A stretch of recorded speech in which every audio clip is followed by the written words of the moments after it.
That's the top of the news as it looks from here.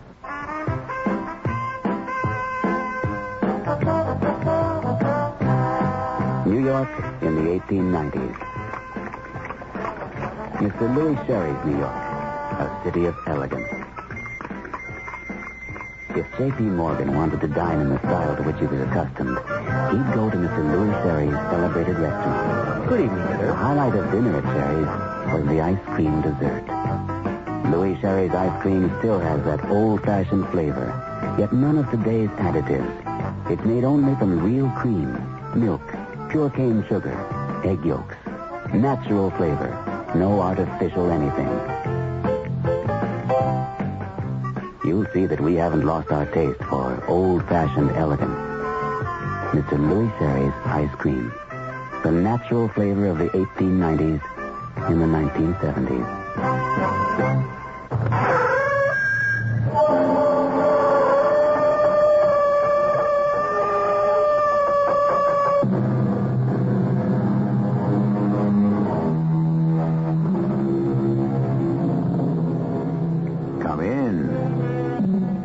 Welcome. I'm E.G. Marshall.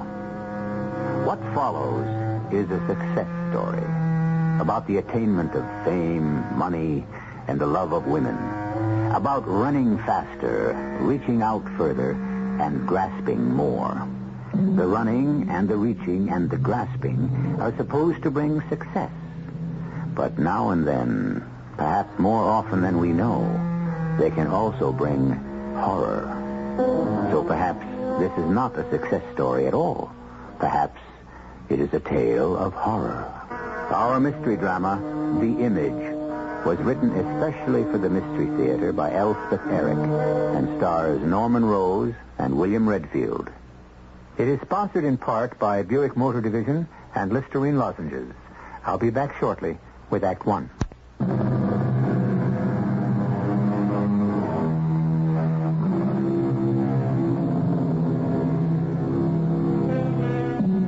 No one in this tale is poor, or sick, or obscure, or friendless, or unloved. Our central character, Evan Elliott, is rich. He is famous. He is in perfect health.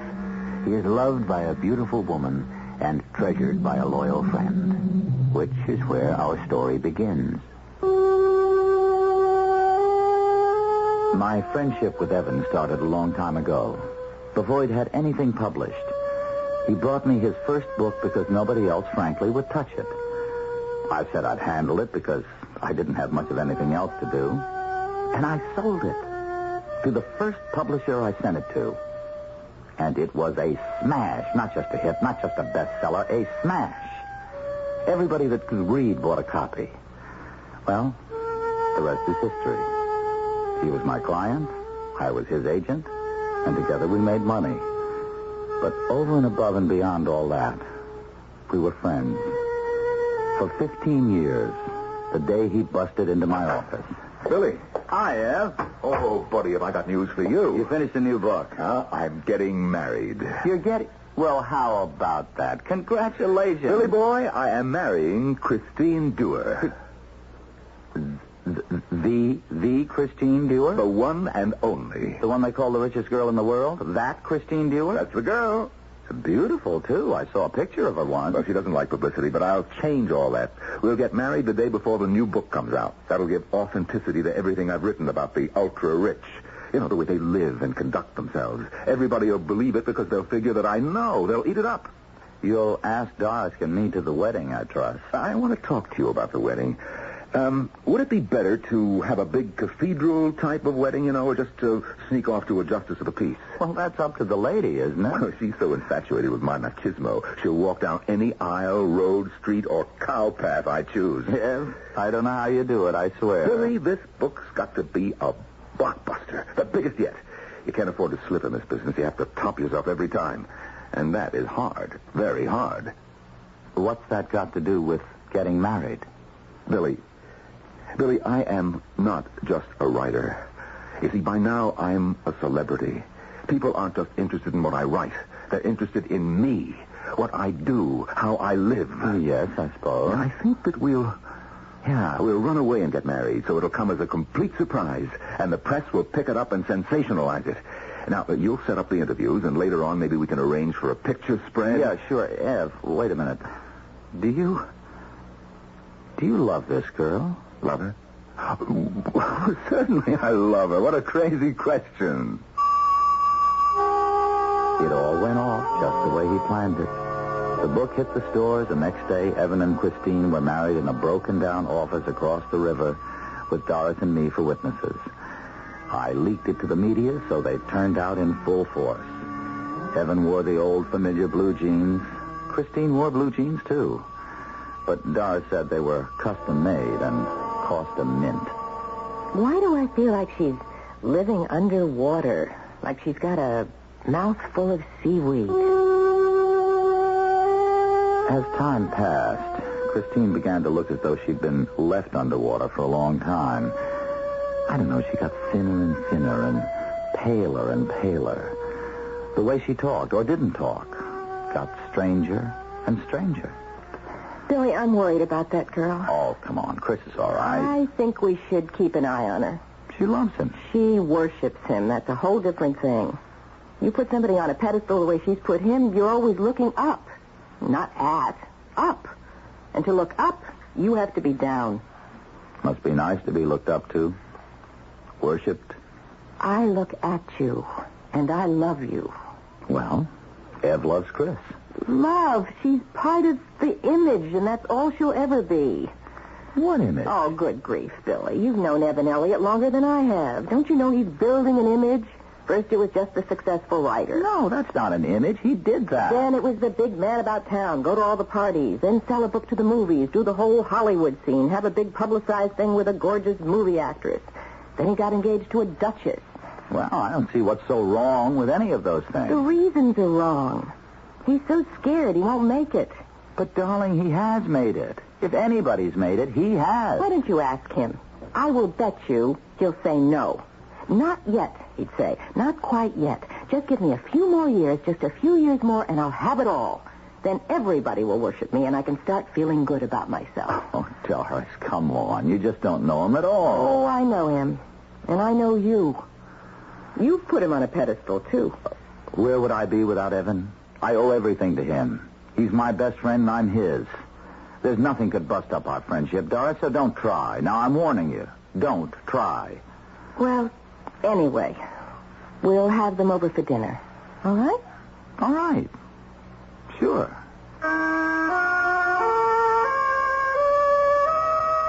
It was never too comfortable having them for dinner, or going to their place either. I never knew just why. Doris didn't always use too much tact talking to Evan, and Christine, well, Doris was right about that. There was something strange about Christine, and whatever it was getting stranger. Conversation was rough going all through dinner, and afterward, having coffee in the living room, it didn't get any easier. Well, brandy, anyone? We have cognac, Cointreau, creme de menthe, both green and white. Oh, I think I'd like You wouldn't like anything. Well, I just thought... Don't think.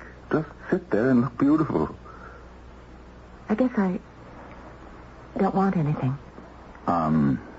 Making progress on the new book, Ev? Some. Oh, he's done a lot. How would you know? Well, I saw... You read what I've written? No. You sneaked in and read it? No. I don't let anybody do that. I didn't read it. I just saw a lot of pages with typing on them. I didn't read any of it. I really didn't, Evan. You know I wouldn't do anything like that. What if she did? I mean, what's the big deal? My wife is not a critic. I love what you write. I do. I love what you write. There you are, you see? You are a critic. Chris is very emotional tonight. She's going to have a baby. Chris, you mean it? Oh, that is Oh, great. it's wonderful. Hey, aren't you happy about it? Oh, yes. Oh, yes.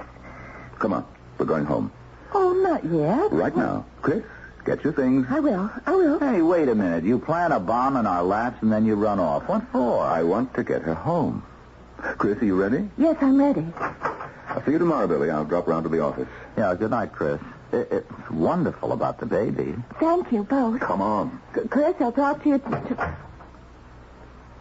Well, that was what you might call an abrupt departure. Yeah. I don't know. Ev was kind of rough on Christine tonight. Don't tell me the pedestal is beginning to rock. Don't tell me the image is getting tarnished. Now, Doris, don't be crude. Evan is my friend. As long as he stays on the pedestal, Billy. Once he comes down from there, oh, watch out. Doris does get feelings about things.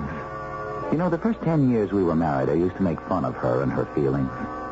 The last few years I've stopped because most of her feelings turned out to be right. But I drew the line at what she said about Evan. I felt I was privileged to be Evan's friend. Being his friend was the most important thing in my life. I mean, next to Doris, of course. Well, anyway, next morning, Ev came to my office. Boy, you certainly took off in a hurry last night. Well, I had to get Christine home. When's the big event? Huh? Well, I mean, when is she going to have the baby? Oh, well, that's what I have to talk to you about. Now, look, Billy, I want you to arrange it for me. What? Arrange what? What do you mean arrange? Because we don't seem to be able to create one of our own. That's why. Oh. Are you sure? Oh, we've been trying long enough, so there's got to be something wrong. Well, what? I mean, have you been to doctors? Christine has been to that gynecologist of hers who gives me the creeps. Well, what'd he say? He says there's nothing wrong with her. Well, have you seen anyone? Me? There's nothing wrong with me. Yeah, but I don't see why. I mean, Evan, look, how do I come into this? If you're both all right, it's a problem you can solve in time. I don't want in time. I want a child right now, a child. Now, what are you going to do, let me down? Can't you understand plain English? I want you to help me to arrange it. But I can't do... Oh, you mean you want to adopt? Me? Adopt a child? No. I want this child to be mine. Now, wait a minute. Evan, that's not fair to the kid or to adoption, which can work... I mean, it can work beautifully for anyone. Well, let it work for them, not for me. I want mine. And most of all, I need it right now. Need what? For Chris to be pregnant. Why? Why do you need it? Why? Because there's interest in me. Billy, in me and everything that I do. Don't you know that? Good Lord, after all those years with me, don't you have the slightest idea what it means to be a celebrity? To have celebrity status? Well, I'm sorry. I never thought about it. Well, think about it. I am the country's foremost writer. But that is not all that I am. I am a public figure. Millions of people are fascinated by me and everything that happens to me. And right now, what I need is to be a father. Yes, it'll be a whole new thing. You mean like a kind of image? Yes, if you want to call it that. Well? I don't know, Evan. You got me going. I don't quite see what If I had to spell it out for you, doesn't Doris have a doctor?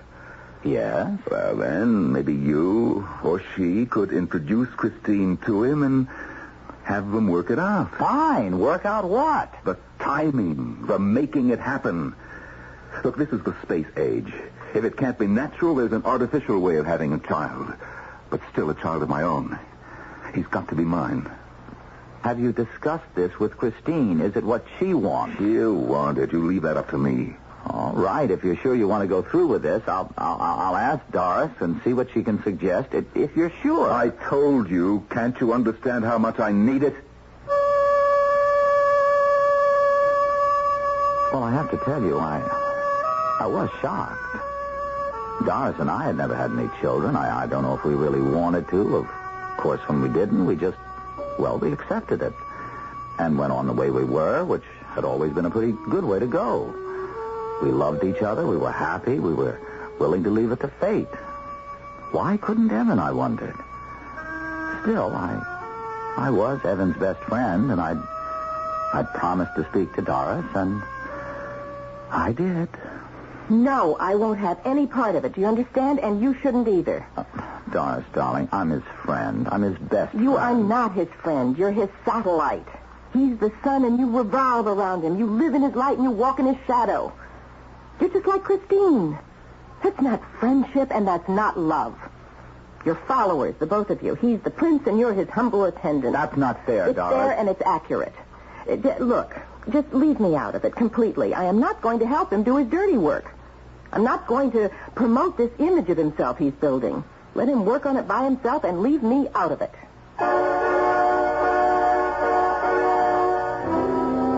What is an image? Offhand, we should describe it as the appearance we would like to present to others, the way we would like to be perceived, having little or nothing to do with what we are. The dictionary puts it more concisely when it says, image is an imitation of a person. I'll be back shortly with Act Two.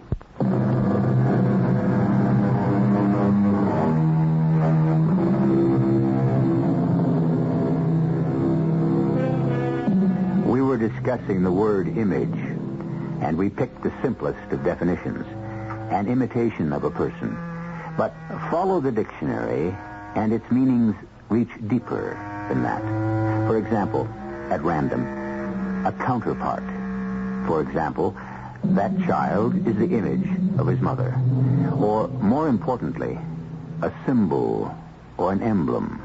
Or finally, an embodiment, such as God created man in his own image. All of which serves to explain why a reluctant Billy, friend, agent, and alter ego of a man he considered a towering genius, went home at his master's command to seek his wife's assistance. I am not going to help Evan build his image. Darling, wait a minute. You keep saying image. What image? The one he has been working on all of his life.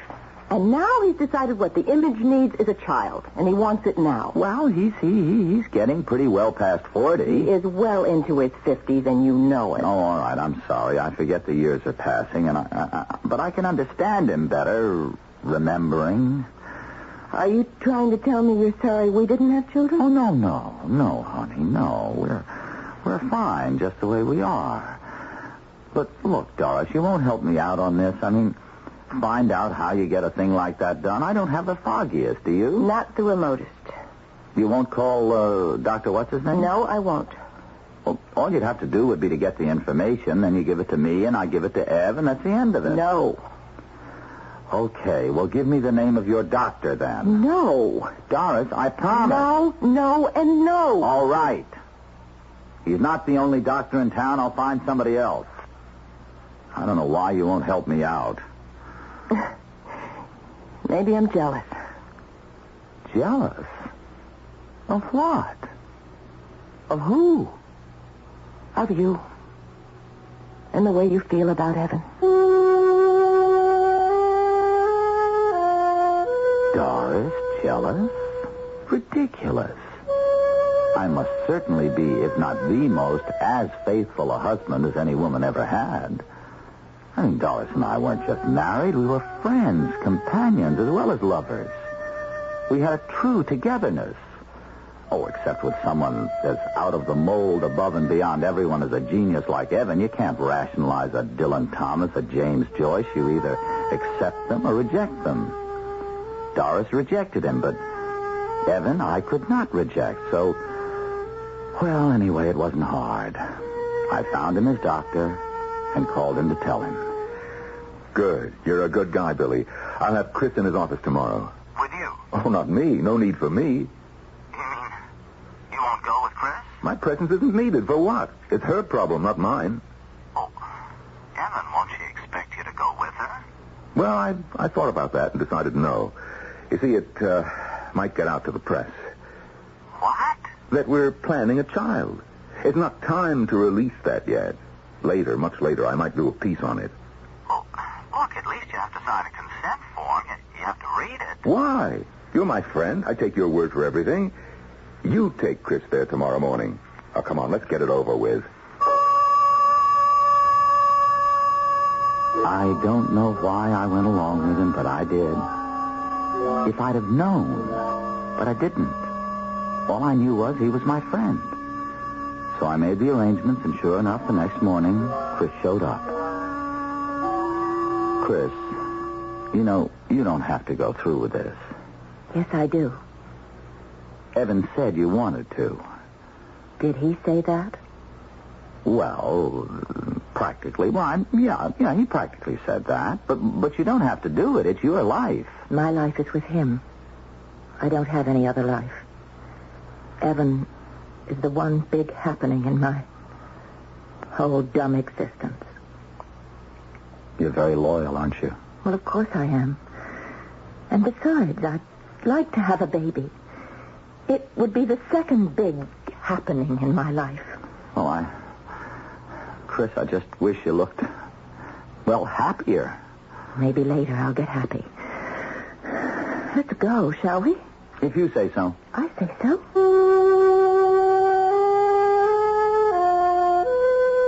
The baby was born 9 months later, and they named him William after me.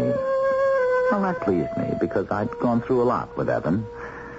Doris was kind of difficult about the whole thing. She was getting to really hate Ev, calling him a fake, a phony, but she'd always liked Christine. And we used to babysit with William now and then, and Doris got really fond of the boy. And then came the bombshell. Doris and I were sitting at home one evening. Ev!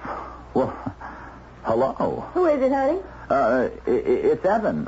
Come on in, Ev. I'm not disturbing you, am I? No. We were just sitting around. Well, what brings you out on Hello, Doris. Hello, Evan. You want a drink or anything? No, thanks. Well, sit down, why don't you? I've got something to tell you. Want me to clear out? You better stay. I don't mind. No, stay. What's up, Ev? Christine told me something tonight.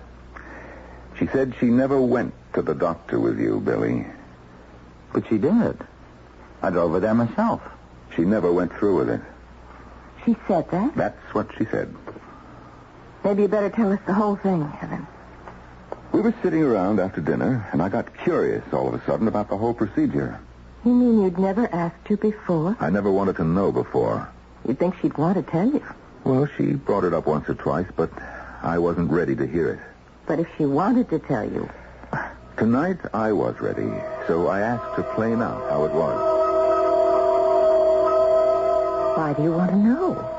You never wanted to know before. Well, I'm thinking of writing about it. I need to know the details. Writing about it? Publishing? Oh, not right now. Maybe never, I don't know. But it would make a fascinating piece. All the psychological ramifications. Whose ramifications? Whose psychology? Knowing I wasn't the father. Who said you weren't? You mean it worked? What we couldn't achieve together was made a reality in a lab? You asked me to go. I went. I did what you told me to do. I got pregnant. I had the baby. The baby's here. I love the baby. I love you. Yeah. But to write about it, I need all your thoughts, your feelings. You never wanted to know my feelings before. Why now? I'm a writer. Feelings are what I deal in. Anybody's feelings? Anybody's that I'm interested in. And right now, I'm interested in yours. But it's as though you're feeding off me, eating me up little by little. That's nonsense. Now, come on. Tell me what happened. Start at the beginning. A year ago, you went to the doctor's office. Billy drove you. When I got there, Billy said I didn't have to go through with it if I didn't want to. But I said I wanted to. Well, that's right, Eb. That's all true. We had quite a talk about it, and when we got there, I told her again that it was up to her. It was her decision, her life, that she didn't have to do it if she didn't want to. I mean, she must have told you all about that. She did. And she said she wouldn't let you go inside the building with her. She didn't even want me to wait for her. She said she'd take a taxi home, but I knew she wouldn't really want that, so I waited. And then what happened?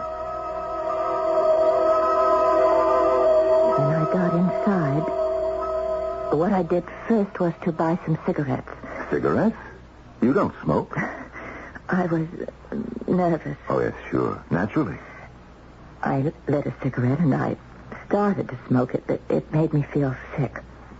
And somebody came over and asked me, was I all right? And I said yes, but could I go to the ladies' room, and where was it? And they told me, and I went there, but I never smoked a cigarette. I just stood for a long time and looked at myself in the mirror. And you know what I thought? What did you think? I thought, I'm married to the greatest writer in the world, the most wonderful man, and I'm not worthy of him. But I'll never let him down. I know every curve of his body and the warmth and the drive of him. And I cannot accept anything programmed by a machine. If I cannot produce a baby for him, I'll die. And I should die. Because it's the only thing I have to offer as a woman. To make him immortal. And I was ashamed, and I ran out. I ran to the nearest bar. A drink was more important than what you had to do? It gave me courage for what I had to do. Not one drink. Quite a few. I brought you a child, as you asked for. You mean... I mean, there was a man at the bar.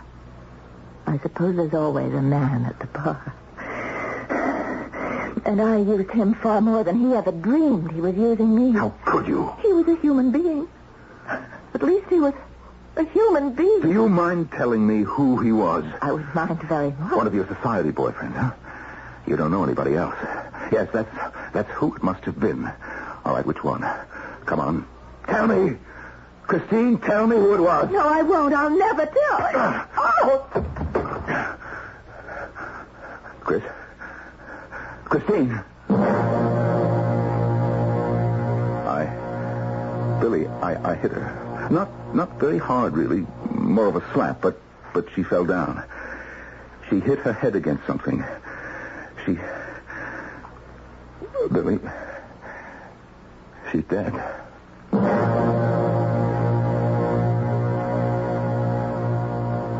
Of course, they convicted him. He didn't put up any defense. He really didn't have any. He didn't seem to want any. He said his wife had told him the child wasn't his and he'd hit her. Nobody blamed him. Everybody sympathized. His books sold like crazy, even the early ones. They gave him 2 to 5 years for involuntary manslaughter. The last time I saw him before they let him away, he said, They tell me I can have a tape recorder, Billy, in my cell. all right, I'll bring you one. I may do a book on prison life. Oh, it'll be a smash. He was still my friend. I felt sorry for him, even though he didn't act like he needed my sympathy. All Doris said was, His whole problem. He couldn't produce a child. That sure didn't fit into the image.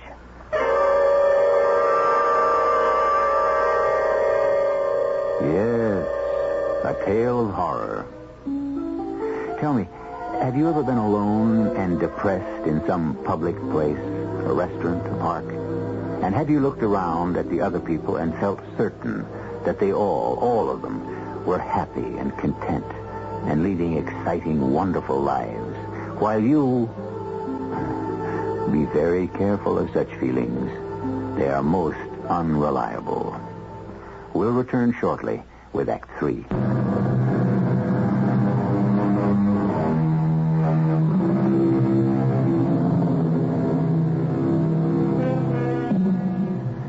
Evan Elliott has gone to jail for 2 to 5 years.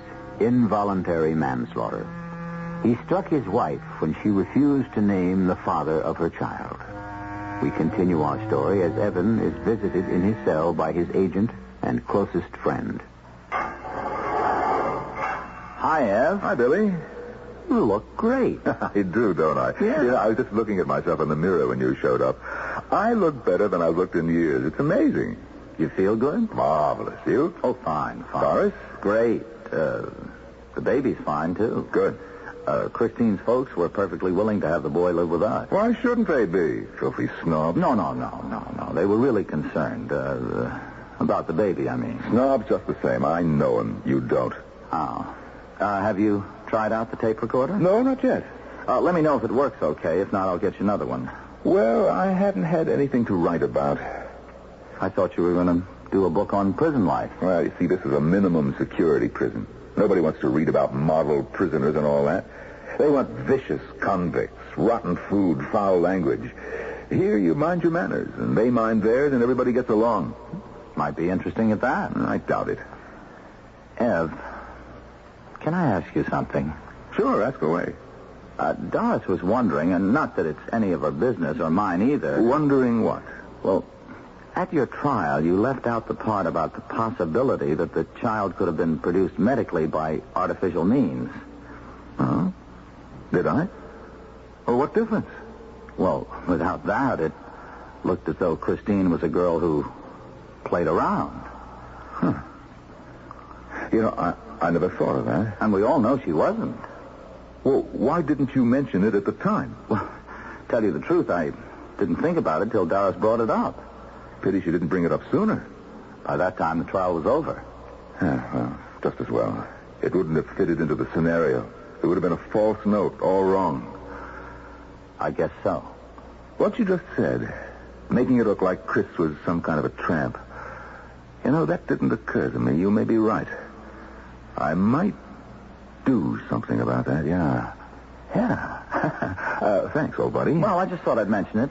Doris thought I should. I'll tell you what. I'll do a book. A book about what? About Christine, dummy. Her whole story, start to finish. She told me the story of her life practically from the day she was born. And some miserable life it was, too. Talk about your poor little rich girls. She never had a moment that wasn't dull until she met me, yeah. And I'll put in all her problems about having a child and how she was incapable with me. She had to go to a doctor to have it done. Oh, Billy, it'll play. I know it will. Now, look, clear out, will you, kid? I got to get this on tape. I watched him get out the tape recorder, set the cartridge, and turn the thing on. He'd already forgotten I'd ever been there. All the way home, I wondered if I should tell Doris what had gone on in the cell. I hadn't even told her I was going to visit Ev, because, frankly, it was very hard for me to talk to her about him. By now, she really hated him. Not for any one specific thing he'd done. She just hated him for what he was. She called him the image maker. I'm home, Doris. I'll be right there. Baby all right? Mm-hmm. Fine. Still had a hard day? No, not really. What'd you do? I saw Ev today. How is he? Well, Doris, you wouldn't believe it, but he looks great. When I walked in, he was looking at himself in the mirror, and he said so himself. He never looked better. Not bragging or anything. He just... he really did. He just looked great. Yeah? So? Well, we got to talking. He asked for you. That's nice. I said, how's the tape recorder working? And he said he hadn't tried it out yet. Then I brought up, what you said about his leaving out everything about trying to have a child artificially. I'll bet he never even told his lawyer. Well, I don't know that, but he said he hadn't brought it up at the trial because it didn't seem like the right place for it. Or the right time. But then I said maybe people would get the idea that Chris was that she played around, and that got him interested. Oh, well, of course. He's not going to have anybody thinking any woman would be unfaithful to him. No, darling, no. I think he was really concerned. Is he going to mention anywhere the name of the child's father? Well, he doesn't know who the real father is, so he can't very well put it in the book. I guess not. He thinks it was some old beau of hers. But we know better. Don't we, Billy? What? We know better, you and I. Doris, what are you talking about? We know who the real father is. We do? Who? You.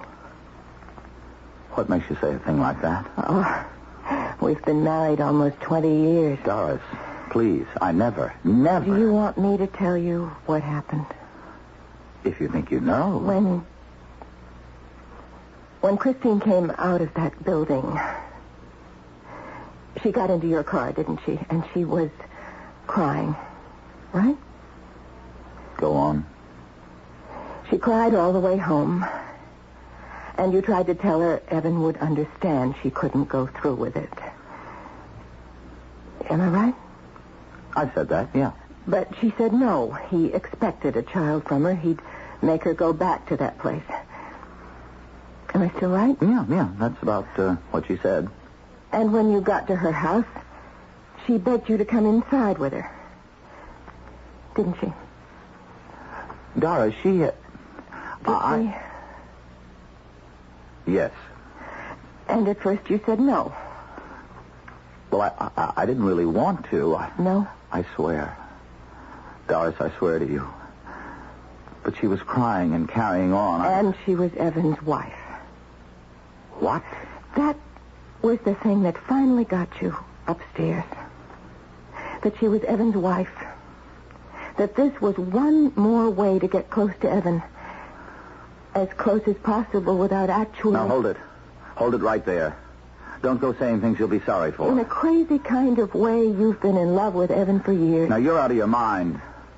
I mean, I admire him, sure, you but admire him. You'd like to be like him. You'd like to have his talent, his money, his fame. You couldn't have any of those things. But you could have his wife. And you did.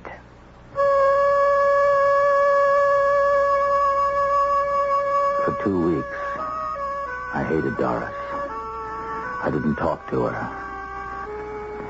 And then one day, Doris. Yes, Billy? You know, with Christine, that one time, that was the only time since we got married. I know that. I don't think I could go on living without you. I don't think you'll have to. Next day, I went to see Evan in his cell. I didn't know what I was going to say to him or how I was going to say it. Hello, Ev. Oh. Hi there, Billy. I was just looking to see if I need a shave. Looks like I do. I've been working so hard, I forgot to take time out. Working on the book about Christine? Yeah. Oh, it's a winner, I know it. Look, I want to play you the opening. Wait till I rewind this thing. Evan, I've got something to tell you. Yeah? I'm the father of Christine's child. You? I waited and drove her away from the doctors. She was upset, shaky, shattered, really, because she felt she'd failed you. She wanted a drink. I wasn't averse myself. We went to a bar. We had our drinks. Too many. We commiserated with each other in a way you could never understand, and then I drove her home. And that's all? No. There was a moment of... Now, look, laugh if you want. There was a moment of truth when we got there.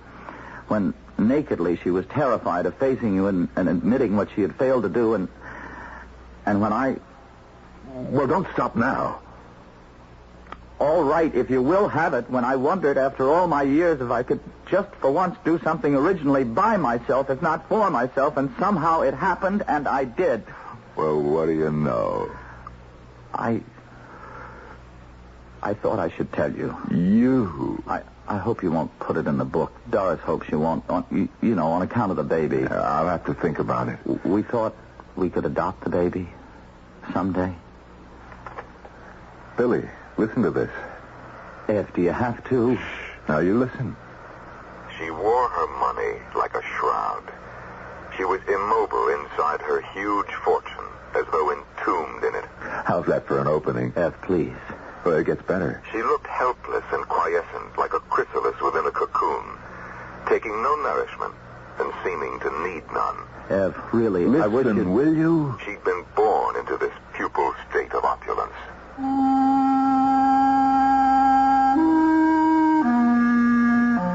A man absolutely absorbed in his own words. He didn't seem like a man at all. More like a freak. A monster building an image of himself to put on display. I couldn't believe in him at all. And I knew I couldn't be his friend anymore. I wasn't sure I ever had been. Inside the thick membrane of her enormous wealth, she had never stirred or made the least movement to free herself. I don't think he noticed when I left. Fateful day, The tape droned on as I walked, and the sound of his voice was the last thing I heard.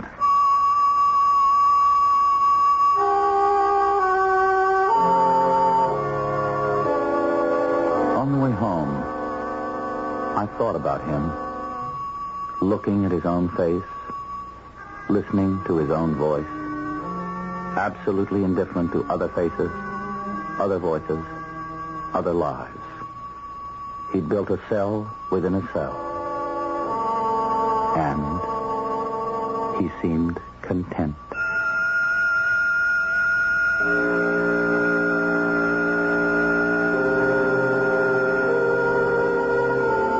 Yes, a tale of horror. For who is more horrible than the man who has no thought or feeling for anyone but himself? Who lives in a world of his own devising, where he manipulates people and events solely to aggrandize himself. And what is more horrible than his fate? To live quite apart from his fellow men, doomed forever to study his own face, listen to his own voice, feel no pulse but his own. That is to have no life at all. I'll be back shortly.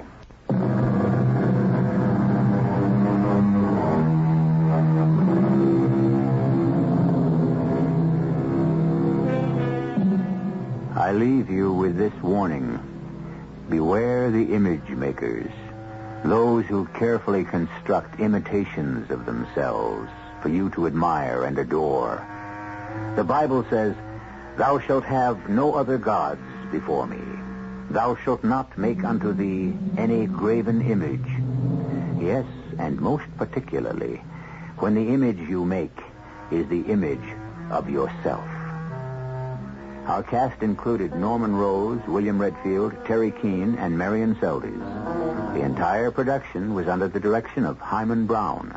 Radio Mystery Theater was sponsored in part by Listerine Lozenges and Buick Motor Division. This is E.G. Marshall inviting you to return to our Mystery Theater for another adventure in the macabre. Until next time, pleasant dreams.